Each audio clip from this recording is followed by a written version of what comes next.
உங்களை யாவரையும் இயேசு கிறிஸ்துவின் நாமத்தினாலே வாழ்த்துதல் சொல்லுகிறோம். கர்த்தர் உங்களை யாவரையும் கர்த்தர் ஆசீர்வதிக்கிறவராக இருக்கிறார். இந்த அருமையான வேளையில் யெகோவா ராப்பா எலிங் மினிஸ்ட்ரி மூலியமாக உங்களை யூடியூப்பில் சந்திப்பது மிகவும் சந்தோஷம் அடைகிறேன்.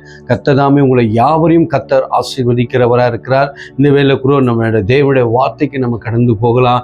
இன்றைக்கி நான் சில குடும்பங்களில் இன்றைக்கி கணவன் மனைவி இன்றைக்கி அருமையான குடும்பம் பிள்ளைகளை தேவன் நம்மளுக்கு கொடுத்துருக்கிறார். அந்த குடும்பத்துக்குள்ளே கணவன் எப்படி இருக்கணும், மனைவி எப்படி இருக்க வேண்டும், சில விஷயங்களை நான் ஜெபித்து கொண்டிருக்கும் போது ஆண்டவர் கொடுத்த சில விஷயங்களை நான் உங்கள் மத்தியில் பேசணும் என்று நான் விரும்பி கொண்டிருக்கேன். அதே தான் இன்றைக்கி கூட தேவனுடைய வார்த்தையை உங்கள் மத்தியில் நான் பேச போகிறேன். இன்றைக்கி உண்மையாக இந்த அழகான குடும்பத்துக்குள்ள இன்னைக்கு தேவனுடைய பிரசன்னம் காணப்பட வேண்டும், தேவனுடைய வல்லமைகள் காணப்பட வேண்டும், தேவனுடைய தயவு காணப்பட வேண்டும், தேவனுடைய கிருபைகள் காணப்பட வேண்டும். இன்னைக்கு அவருடைய தயவு அவருடைய பிரசன்னம் நம்முடைய குடும்பத்துக்குள்ள இல்லைன்னா இன்றைக்கு நம்முடைய குடும்பமே ஒரு வேற ரீதிக்குள்ள போகக்கூடியதா இருக்கிறது. இன்னைக்கு நம்ம எல்லாமே அவருடைய கிருபையும் சமாதானத்தை பெற்ற ஒரு குடும்பமா இருக்கிறோம், அவரால் அழைக்கப்பட்ட ஒரு குடும்பமா இருக்கிறோம். இன்னைக்கு கர்த்தர் நம்மளை எல்லாவற்றிலும் நம்மளை நடத்தி நம்மளை அபிஷேகித்து நம்மளை தேவன் கொண்டு வருகிறவராக இருக்கிறார். இந்த வேளையில கூட இன்னைக்கு சில விஷயங்களை நம்ம நீதிமொழிகள்லேருந்து சில வசனங்களை நம்ம தியானிக்க போகிறோம். அந்த வசனங்கள் உங்களுக்கு ஒரு வித்தியாசமாய் காணப்படலாம், ஆனால் இதற்குள்ள இருக்கிற ஆவிக்குரிய விஷயங்களை நம்ம தெரிந்து கொள்ளுகிறவராக இருக்க வேண்டும். நீதிமொழிகள் 21 அதிகாரம் 9வது வசனத்தை எடுத்து வாசிப்போம். சண்டைக்காரியோட ஒரு பெரிய வீட்டில் குடியிருப்பதை பார்க்கிலும், சண்டைக்காரியோட பெரிய வீட்டில் இருக்கிறத காட்டிலும் வீட்டின் மேல் ஒரு மூலையில் தங்குவது எத்தனையோ நலமானது என்று சொல்லப்படுகிறது. ஒரு பெரிய வீட்டுக்குள்ள ஒரு சண்டைக்காரியோடு கூட இருப்பதை காட்டிலும் ஒரு மூலையில தங்குவது எத்தனை நலமானது என்று சொல்லப்படுகிறது. அப்போ பாருங்க, ஒரு பெரிய வீடு இன்னைக்கு நம்ம வீடு இன்னைக்கு அழகா நம்ம கட்டுகிறோம், வீட்டுக்குள்ள இருக்கிறோம். அந்த வீட்டுக்குள்ள நம்ம சரியா இல்லைன்னா, இன்னைக்கு ஒரு மனைவியானவள் சரியா இல்லைன்னா, கணவன் என்றவன் சரியா இல்லைன்னா, பிள்ளைகள் என்றவங்க சரியா இல்லைன்னா அந்த குடும்பம் எப்படியா இருக்குதுன்னா சண்டை போடுகிற ஒரு குடும்பமாக இருக்கிறதா இருக்கிறது. அப்போ பாருங்க, இந்த இடத்துல சொல்லப்பட்டிருக்கு, இன்னைக்கு அழகான வீடுகளை கட்டுறாங்க, அழகான வீட்டுக்குள்ள இருக்கிறாங்க, நல்ல வசதி இதோடு இருக்கிறாங்க. ஆனால் அந்த வீட்டுக்குள்ள என்ன இல்லைன்னா சமாதானம் இல்லை, ஒரு ஜெயமான ஒரு வாழ்க்கை கிடையாது. ஏன் வாழ்க்கை இல்லைன்னா இன்னைக்கு ஒருத்தருக்கு ஒருத்தர் நம்ம விட்டு கொடுக்கறது கிடையாது. தேவனுடைய வசனம் சொல்லுகிறது, கணவன் மனைவி ஒரே மாம்சமா இருக்கிறீர்கள். அப்போ நம்ம வாழ்க்கையில குடும்பத்தையே நம்ம கட்டுக்குரியவர்களா இருக்க வேண்டும். தேவ ராஜ்யத்தை நம்முடைய குடும்பங்கள் தேவ ராஜ்யத்தை கட்டக்கூடிய ஒரு குடும்பமாக இருக்க வேண்டும், தேவனுடைய ஊழியங்களை செய்கிற ஒரு குடும்பமா இருக்க வேண்டும். இன்னைக்கு நம்முடைய வாழ்க்கையில நம்ம வீட்டு பக்கத்தார் ஜனமே நம்மளை பத்தி சாட்சி சொல்லுவாங்க, இந்த அம்மா ஒரு சண்டைக்காரியா இருக்கிறது, இந்த ஆள் ஒரு சண்டைக்காரனா இருக்கிறான் என்று நம்மளை குறித்து என்ன பண்ணுகிறாங்க, ஜனங்களே சாட்சி கொடுக்கிறவர்களா இருக்கிறாங்க. அப்போ பாருங்க, இன்னைக்கு ஒருத்தருக்கு ஒருத்தர் நம்ம விட்டு கொடுத்து குடும்பத்தை நடத்தும் போது, இன்னைக்கு மனைவியானவளுக்கு ஒரு கோபங்கள் வரும்போது, இல்லை அந்த ஒரு காரியங்கள் வரும்போது, கணவன் அவர் என்ன பண்ணலாம், கொஞ்சம் பொறுமையா இருக்கும் போது அவங்க சாந்தமாக என்ன பண்ணுவாங்க, போகக்கூடியவர்களாக இருக்காங்க. அதே போல கணவனுக்கு இன்னைக்கு ஒரு கோபம் ஒரு இதோடு வரும்போது, அவர் வேலையிலேருந்து வரும்போது ஏதோ ஒரு கோபத்தோடு பேசும்போது, மனைவியானவள் அந்த ஒரு விட்டு கொடுத்து போகும்போது ரெண்டு பேருக்கும் என்ன ஆகுறதுல அங்கே ஒரு சண்டை எழும்புறதே கிடையாது இந்த இடத்துல. அப்போ வீட்டுக்குள்ள என்ன பண்ணோம்னா நம்ம விட்டு கொடுக்கிறவர்களா நம்ம இருக்க வேண்டும். ஏன்னா தேவன் நம்முடைய குடும்பத்தை கட்டுகிறார். நம்முடைய குடும்பங்களுக்குள்ள தேவன் நம்முடைய குடும்பத்தை கத்த நேசிக்கிறவராக இருக்கிறார். அதுதான் யோசுவா கூட சொல்றார், நானும் என் வீட்டார் என்றால் கர்த்தரையே சேவிக்கிறவர்களா இருக்க வேண்டும். அப்போ நம்முடைய குடும்பம் கர்த்தரை சேவிக்கிற குடும்பமா இருக்க வேண்டும். தேவ பிரசனத்தை வர வைக்கிற ஒரு குடும்பமாக காணப்படுகிறதா இருக்க வேண்டும். இங்க பாருங்க, ஒய்யாம சண்டைகள், ஒய்யாம பிரச்சனைகள் இன்னைக்கு எதனால வருகிறது என்றால் நம்முடைய வாயின் வார்த்தைகள் சரி இருக்கிறது கிடையாது, நம்முடைய பேச்சுகள் சரி இருக்கிறது கிடையாது. அது நிமித்தம் என்னாகிறது என்றால் இந்த காரியங்கள் நடக்கக்கூடியதா இருக்கிறது. இப்போ அதே போல அதே வசனத்துல 21வது அதிகாரத்துல அதுல நீங்க 19வது வசனத்தை வாசித்து பாருங்களேன். இதுலயும் ஒரு விஷயத்த கொண்டு வருகிறவரா இருக்கிறார். சண்டைக்காரியும் கோபக்காரியும் ஸ்திரீயுடன் குடியிருப்பதை பார்க்கிலும் ஸ்திரீயோடு கூட இருப்பதை காட்டிலும் வனாந்தரத்தில் குடியிருப்பது வனாந்தரத்தில் இருப்பது நலமானது என்று அங்க சொல்லப்பட்டுகிறது. இங்க ஒரு பெரிய வீட்டுக்குள்ள ஒரு சண்டைக்காரியோடு கோபக்காரியோடு கூட இருக்கிறத காட்டிலும் மூலையில இருப்பது நல்லது என்றாரு. ரெண்டாவது சொல்றாரு, இந்த இடத்துல சண்டைக்காரியோடு கோபக்காரியோடு இருக்கிறதும் ஒன்னாந்தரத்தில் இருப்பது எத்தனையோ நலமானது என்று சொல்லப்படுகிறதா இருக்கிறது. அப்ப பார்க்கும்போது இந்த இடத்துல தேவனுடைய வார்த்தை நம்மளுக்கு அருமையாக சொல்லக்கூடிய காரியமாக இருக்கிறது. அப்ப பாருங்க, இன்னைக்கு இந்த காரியங்கள் வராதபடிக்கு நம்ம என்ன பண்ண வேண்டும்? பாதுகாத்து கொள்ள வேண்டும். எப்போதும் நம்ம வீடுகளுக்குள்ள ஜெபங்கள் காணப்பட வேண்டும். நம்மளுடைய வீடுகளுக்குள்ள வேத வாசிப்புகள் காணப்பட வேண்டும். இன்னைக்கு பிரச்சனைகள் வரும். குடும்பம் வரும்போது இன்னைக்கு சண்டைகள் வரும், பிரச்சனைகள் வரும், சில கோபங்கள் வரும். ஆனா அந்த கோபம் செய்தாலும் நீங்க பாவம் செய்யாதீங்கன்னு சொல்லப்பட்டிருக்கு. நம்முடைய கோபத்தை எடுத்துன்னு போய் என்ன பண்ணிடக்கூடாது? வெளியத்துல காண்பிக்க கூடாது. அப்படியாப்பட்ட ஒரு இதோடு கூட நம்ம இருக்க வேண்டும். நம்ம எதை செய்தாலும் நம்மளோட குடும்பத்துல யாருடைய நாமம் தூஷிக்கப்படுகிறதால் தேவனுடைய நாமம் தூஷிக்கப்படுகிறதா இருக்கிறது. இன்னைக்கு பாருங்க, நம்ம ஒரு சண்டை போடுறோம், நம்ம வீட்டுல அடிச்சுக்கிறோம், பேசுறோம், சில விஷயங்கள் எல்லாம் இருக்கும் போது சொல்லுவாங்க, ஒரு கிறிஸ்தவங்களா இருக்காங்க, இவங்க வேதத்தை வாசிக்கிறாங்க, எப்படியாப்பட்ட ஒரு சண்டை போடுறாங்க. அப்படி என்னும் போது தேவனுடைய நாமம் அந்த இடத்துல தூஷிக்கப்படுகிறதா இருக்கிறது. நீங்க வேதத்துல கூட நீங்க பாருங்க, வேதத்துல கூட அநேக விஷயங்களை தேவன் சொல்லப்பட்டிருக்கு. இந்த கோபம்ன்றது எந்த ஒரு நல்ல விஷயத்தையும் கொண்டு வராதாம். கோபம்ன்றது நல்ல விஷயத்தை கொண்டு வர முடியாதான். பாருங்க, இதே புதிய ஏற்பாடுல என்ன சொல்லப்பட்டிருக்கு என்று பார்க்கும்போது, யாக்கோபுல நீங்க 1வது அதிகாரம் 20வது வசனத்தை வாசிப்போம். மனுஷருடைய கோபம், பாருங்க இங்க என்ன சொல்லப்பட்டிருக்கு? மனுஷனுடைய கோபம் தேவனுடைய நீதியை நடப்பிக்க மாட்டாது. தேவனுடைய நீதியை கொண்டு வர முடியாதாம். தேவனுடைய நீதியை வீட்டுக்குள்ள கொண்டு வர முடியாது. தேவ பிரசன்னத்தை கொண்டு வர முடியாது. தேவ அபிஷேகத்தை கொண்டு வர முடியாது. ஊழியங்கள்ல கொண்டு வர முடியாது. சபைக்குள்ள கொண்டு வர முடியாது. ஏன்னா கர்த்தருடைய நீதி அது உண்மை உள்ளதா இருக்குது. நம்மளுடைய கோபத்தின் நிமித்தம் அந்த நீதி நம்மளுக்கு கிடைக்காம போகிறது. அந்த நீதி நம்மளுக்கு வராம போகிறது. கர்த்தருடைய நீதி நம்மளை விட்டு தூரமாய் போகிறது. கர்த்தருடைய நீதி நம்மளை விட்டு விலகி போகிறதா இருக்கு. மனுஷனுடைய கோபம் அப்படியாப்பட்டதா இருக்கிறது. இன்னைக்கு பார்க்கும்போது உலகத்துல நம்ம பார்க்கிறோம், ஒரு சின்ன கோபத்தினால அவன் எடுத்து ஒரு பொருளை ஏவுகிறான், அடிக்கிறான் என்று பார்க்கும்போது அங்க மரணமே போகக்கூடியதா இருக்கிறது. அப்ப அந்த கோபம்லாம் பட்ட பிறகு அதுக்கப்புறம் ஐயோ நான் இந்த காரியத்தை செய்தனா, இந்த காரியத்தை நான் பண்ணனா என்று அதுக்கப்புறம் தான் அவனுக்கு புத்தியே வருகிறது. இங்க மனுஷனுடைய கோபம் எந்த ஒரு நீதியும் கொண்டு வராதென்றார். இன்னைக்கு ஒருவேளை நம்மளோட வாழ்க்கையில அப்படியா ஒரு குடும்பமாக இருந்திருக்கலாம், இல்ல அப்படியா ஒரு காரியம் நமக்குள்ள ஈடுபட்டு கொண்டிருக்கலாம், ஒருத்தருக்கு ஒருத்தர் விட்டு கொடுக்காம ஒரு குணங்கள்ல இருக்கலாம், ஒருத்தருக்கு ஒருத்தர் அந்த பேசாத காரியங்களா இருக்கலாம், ஒரு ஓயாம சண்டையா இருக்கலாம். ஆனா தேவனுக்கு நம்ம விட்டு கொடுக்கலாம். தேவனுக்கு நம்ம விட்டு கொடுக்கும் போது அவருடைய நீதி, அவருடைய பிரசனம் நம்மளுக்கு வெளிப்படுகிறதா இருக்கு. அதை கீழே வாசிங்க. ஆகையால் நீங்கள் எல்லாவித அழுக்கையும், பாருங்க, எல்லாவித அழுக்கையும் கொடிய துர்குணத்தையும் விட்டு உங்கள் உள்ளத்தில் நாட்டப்பட்டதும் உங்கள் ஆத்துமாக்களை ரட்சிக்க வல்லமையுள்ளதா இருக்கிற உன்னுடைய ஆத்துமா ரட்சிப்பதுக்கும் வசனத்தை சாந்தமா ஏற்றுக்கொள்ளுங்கள். வசனத்தை சாந்தமா ஏற்றுக்கொள்ளுங்க. எல்லா துர்குணமும் நமக்குள்ள இருக்கிற காரியங்கள், நமக்குள்ள இருக்கிற தேவனுக்கு விரோதமான துர்குணங்கள், துர்குணமான பேச்சுகள், இந்த காரியங்கள் எல்லாம் நமக்குள்ள இருந்து எடுக்க வேண்டும். நமக்குள்ள இருந்து எடுக்கும் போது மட்டும்தான் கர்த்தருடைய நீதி, கர்த்தருடைய பிரசனம், கர்த்தருடைய காரியங்கள் நம்ம வீட்டுக்குள்ள காணப்படுகிறதா இருக்கிறது. அல்லேலூயா.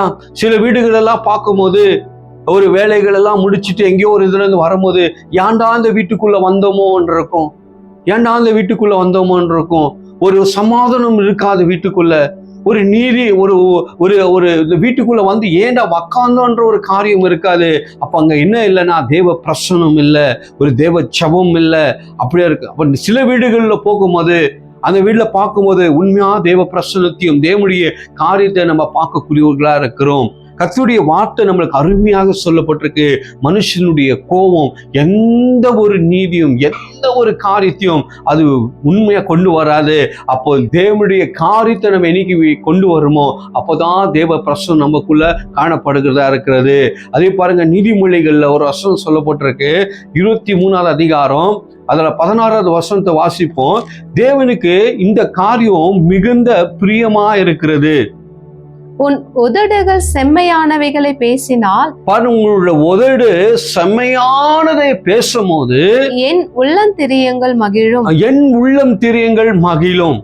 எப்ப மகிழும்? வீட்டுக்குள்ள கணவனாகட்டும் மனைவியாகட்டும் அவர்கள் நல்ல சொற்கள் நல்ல வார்த்தைகளை பேசும்போது என்ன ஆகுமா?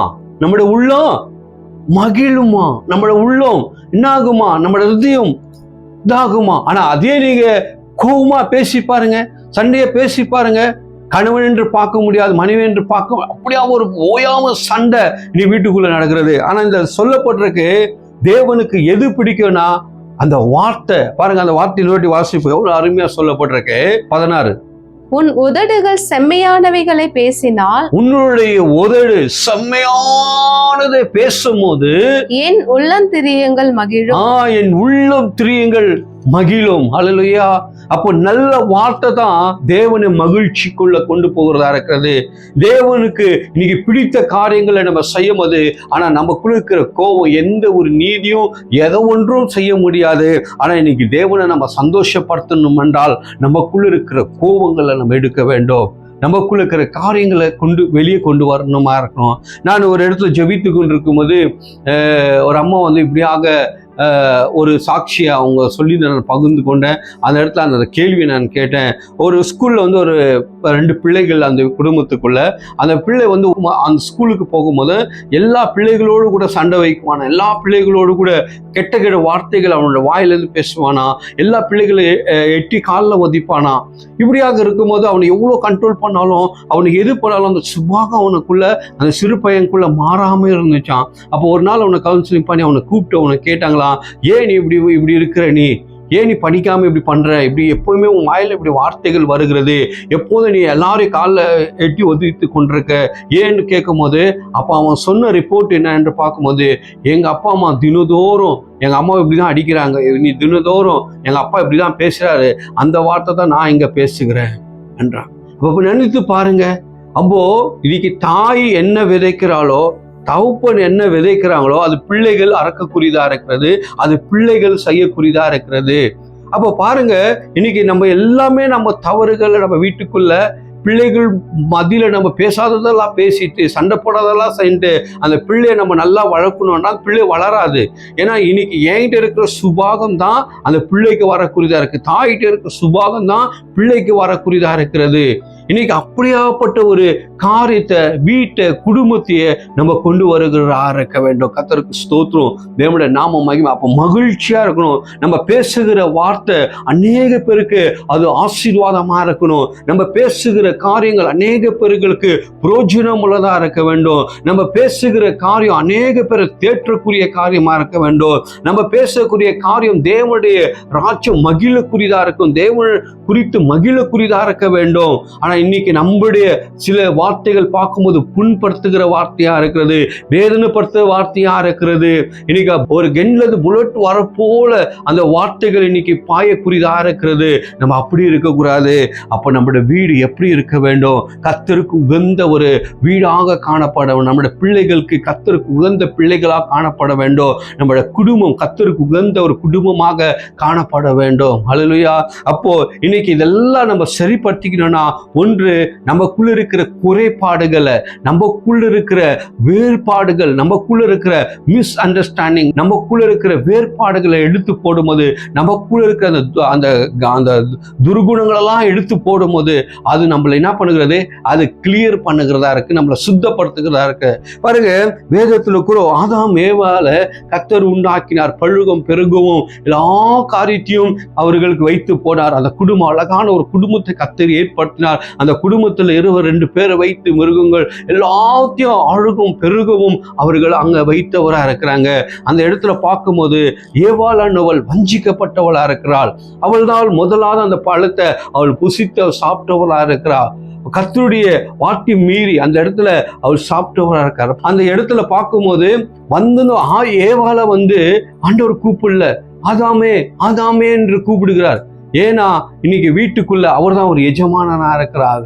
அப்ப எஜமானனா இருக்கார். இன்னொன்று பார்க்கும்போது இதுல இன்னொரு சத்திய காரியத்தை வெளிப்படுத்தும் போது, நீங்க வேதத்துல நீங்க வாசிக்கும் போது ஆதாம் ஏவாளை கர்த்தர் உண்டாக்கி எல்லாமே அவர்கள் செய்த பாவத்தின் நிமித்தம் இன்னைக்கு என்ன பண்ணிட்டார்னா, அவர்கள் செய்த ஆவாள் செய்த ஒரு தப்புனால, ஆதாம் செய்த ஒரு தவறுனால இன்னைக்கு என்ன ஒரு காரியத்தை பனிஷ்மெண்ட் கொடுக்குறாருன்னா, கொடுத்தா அதுல பனிஷ்மெண்ட் பார்க்கும்போது ஏவாளை பண்ணி தான் கொடுத்துருக்கணும். அவள் தான் அந்த இடத்துல வஞ்சிக்கப்பட்டால், அவர் தான் சர்பத்தின் நிமித்தம் வஞ்சிக்கப்பட்டு அந்த பழத்தை சாப்பிட்டா, அவளுக்கு தான் அந்த இடத்துல பனிஷ்மெண்ட் கொடுத்துக்கணும். ஆனா தேவன் என்ன பண்ணானா 2 பேருக்கும் பனிஷ்மெண்ட் கொடுக்குறார். 2 பேருக்கு ஒரு தீர்ப்பு அந்த இடத்துல கொடுக்கக்கூடியவரா இருக்கிறார். அப்போ பார்க்கும்போது ஸ்திரீயானவளுக்கு என்ன ஒரு காரியத்தை கொடுக்கிறார் என்று பார்க்கும்போது, நீ கர்ப்பவேத பெற்றுதான் நீ ஒரு பிள்ளையே பிறக்கணும் என்று அந்த ஒரு காரியத்தை அந்த இடத்துல தேவன் சொல்லுகிறவரா இருக்கிறார். மிகவும் வேதனைப்பட்டு தான் ஒரு பிள்ளை பிறக்கணும் என்று அந்த ஒரு காரியம் அது ஏவாள் மேல வரக்கூடியதா இருக்கிறது. அதே போல இன்னைக்கு ஆதாம் மேல ஒரு காரியம் வரப்போறது. அவன் உயிரோடு இருக்க நாட்கள் அவன் வேர்வை சிந்தி அவன் கஷ்டப்பட்டு அவன் சம்பாதிக்க வேண்டும் என்று அவனுக்கு ஒரு காரியம் வரக்கூடியதா இருக்கிறது. அப்ப பாருங்க, ஒரு குடும்பத்துல மனைவி தப்பு பண்ணாலும் கணவன் தப்பு பண்ணாலும் தேவன் 2 பேருக்கும் அது ஒரு நியாய தீர்ப்பு ஒரு காரியம் வரக்கூடியதா இருக்கிறது.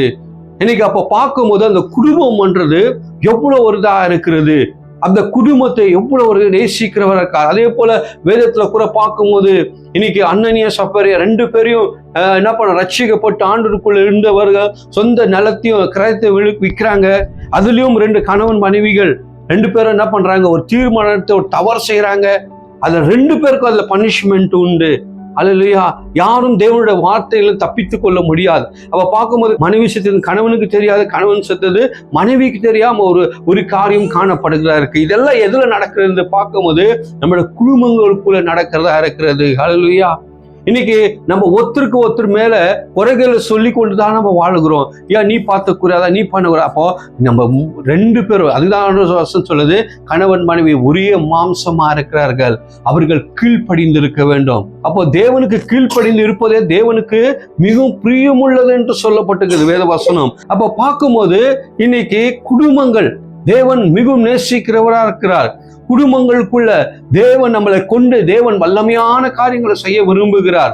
ஆனா நமக்குள்ள இருக்கிற சிறு கோபத்தின் நிமித்தம், நமக்குள்ள இருக்கிற அந்த வேறுபாடுகள் சந்தேகங்கள் இதெல்லாம் எழும்பும் போது நம்மளை விட்டு என்ன பண்ணுகிறது, சமாதானம் நம்மளை விட்டு தூரமாக போகக்கூடியதாக இருக்கிறது. சமாதானம் நம்மளை விட்டு தூரமாய் போகக்கூடியதாக இருக்கிறது. கர்த்தருக்கு ஸ்தோத்திரம். அப்ப பாருங்க, தீமோத்தியில கூட ஒரு வசனம் எழுதப்பட்டுகிறது. ஒரு ஸ்திரீ ஆனவள் அவள் எப்படி இருக்க வேண்டும், அவளுடைய குணங்கள் எப்படி இருக்க வேண்டும், ஒரு புருஷனுடைய குணங்கள் எப்படி இருக்க வேண்டும் என்று இந்த இடத்துல சொல்லப்பட்டிருக்கு. 1 தீமோத்தி 2ஆம் அதிகாரம் 11ஆவது வசனத்தை எடுத்து வாசிப்போம். ஸ்திரீயானவள் எல்லாவற்றிலும் அடக்கமுடையவளாய் இருந்து. பாருங்க, ஸ்திரீ ஆனவளுக்கு ஆண்டவர் சொல்ற எல்லாவற்றிலும், தீமோத்தி சபைக்கு பவுல் எழுதக்கூடிய காரியம் எல்லாவற்றிலும் அடக்கமுள்ளவளா இருக்க வேணுமா. எல்லா விஷயத்திலும், பேச்சிலே ஆகட்டும், நடவடிக்கையிலே ஆகட்டும், எல்லாத்திலும் அடக்கமுள்ளவளா இருக்க வேண்டும். வாசிங்க. அமைதலோடு கற்றுக்கொள்ள, அமைதி உள்ளவளாய் கற்றுக்கொள்ள. இன்னைக்கு அநேக குடும்பங்களுக்குள்ள ஸ்திரீகளுக்குள்ள அமைதி என்றதே கிடையாது. அமைதி என்றதே கிடையாது. இன்னைக்கு ஒய்யாம சண்டைகள், ஒய்யாம காரியங்கள் எழும்பக்கூடியதை நம்ம பார்க்கிறோம். இன்னைக்கு ஏன் இப்படி நடக்கிறது, ஏதுக்காக இப்படி நடக்கிறது? அவர்களுக்குள்ள தேவ பிரசனம் இல்லை, தேவ பயம் இல்லை, தேவனுக்கு பயந்து வாழணும்ன்ற தேவன் பார்க்கிறார் என்ற நோக்கம் இல்லை. அப்போ ஸ்திரீயானவள் எல்லாவற்றிலும் அவள் அமைதியாக இருக்க வேண்டும். அப்படியே வாசிங்க. உபதேசம் பண்ணவும், புருஷன் மேல் அதிகாரம் செலுத்தவும், ஸ்திரீயானவளுக்கு நான் உத்தரவு கொடுக்கிறதில்லை, நான் உத்தரவு கொடுக்கிறது கிடையாது. அவள் அமைதலா இருக்க வேண்டும், அவள் அமைதியாக இருக்க வேண்டும். எண்ணத்தினால் எனில் முதலாவது ஆதாம் உருவாக்கப்பட்டான், ம், பின்பு ஏவாள் உருவாக்கப்பட்டாள். ம், மேலும் ஆதாம் வஞ்சிக்கப்படவில்லை, ம். ஸ்திரீயானவளே வஞ்சிக்கப்பட்டு ஸ்திரீயானாலே வஞ்சிக்கப்பட்டாள், மீறுதலுக்கு உட்பட்டாள். மீறுதலுக்கு பட்டாள். அப்போ பார்க்கும்போது இதேதான் ஆண்டவருடைய வார்த்தை அதுதான் சொல்லுகிறது. அப்போ பாருங்க, அதே இன்னொரு வார்த்தை சொல்றாரு ஆண்டவர். நீங்க நீதிமொழிகள்ல வாசிக்கும் போது 14 சொல்லப்ப குணமுள்ள ஸ்திரீன்னு சொல்லப்பட்டிருக்கு. குணமுள்ள ஸ்திரீ தன்னை வீடை கட்டுவாள், குணமில்லாத ஸ்திரீயோ தன்னை வீடை என்ன பண்ணுவா, உடைத்து போடுவா என்று வேதவாசம் சொல்லுது. அப்போ தேவனுடைய வார்த்தை இங்க அடக்கமுள்ளவளா இருக்கணும், அமைதி உள்ளவளா இருக்கணும் என்றார். அப்போ பார்க்கும்போது இன்னைக்கு குடும்பங்களுக்குள்ள அவர்கள் கரெக்டா இருந்துட்டா நம்மளோட குடும்பங்கள் என்னாகிறது, நன்றாக இருக்கிறதா இருக்கிறது. அப்போ வேத வசனம் இன்னைக்கு அநேக காரியங்களை இன்னைக்கு நம்ம சுற்றி காட்டுகிறது, அநேக காரியங்களை தேவன் நம்மளுக்கு காண்பிக்கிறவரா இருக்கிறார். அதே போல நீங்க 1 கொரிந்தியர்ல நீங்க வாசிக்கும் போது 7வது அதிகாரத்துல நீங்க அந்த வசனத்தெல்லாம் நீங்க வாசிக்கும் போது, வீட்டுல வாசிக்கும் போது சொல்லப்படும் கணவனுக்கு செய்ய வேண்டியது மனைவியானவள் கரெக்டா செய்தா அந்த வீட்டுல பிரச்சனையே கிடையாது. மனைவியானவளுக்கு கணவன் கரெக்டா அந்த வேலைகளை செய்தா பிரச்சனைன்றதே அந்த வீட்டுல கிடையாது.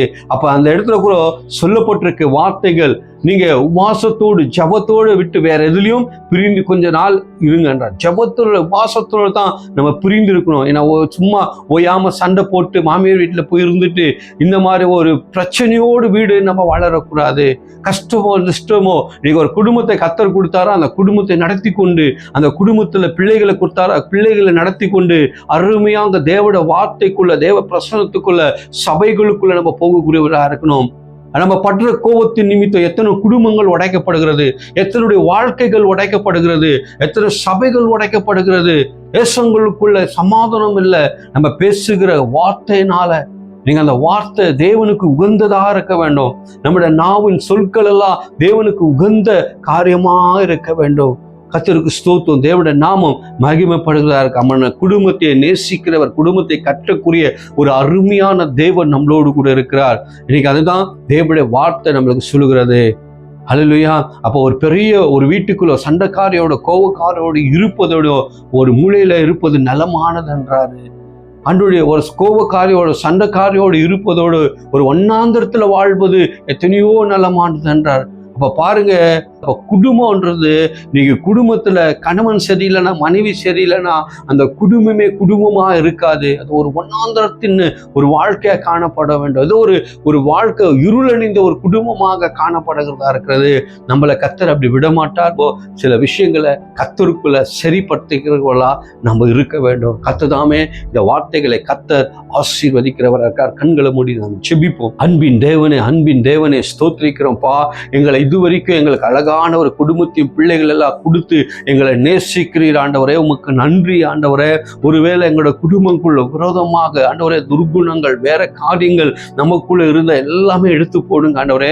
கோபம் எந்த ஒரு நல்ல நீதியும் அதை நடப்பிக்காத, எந்த ஒரு நல்ல காரியத்தை வராத ஆண்டவரே.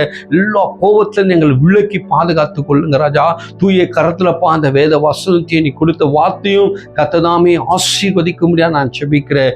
இயேசுவின் நாமத்திலப்பா நாங்கள் செபிக்கிறோம். எங்களோட ஜீவனுள்ள நல்ல பிதாவே, ஆமென்.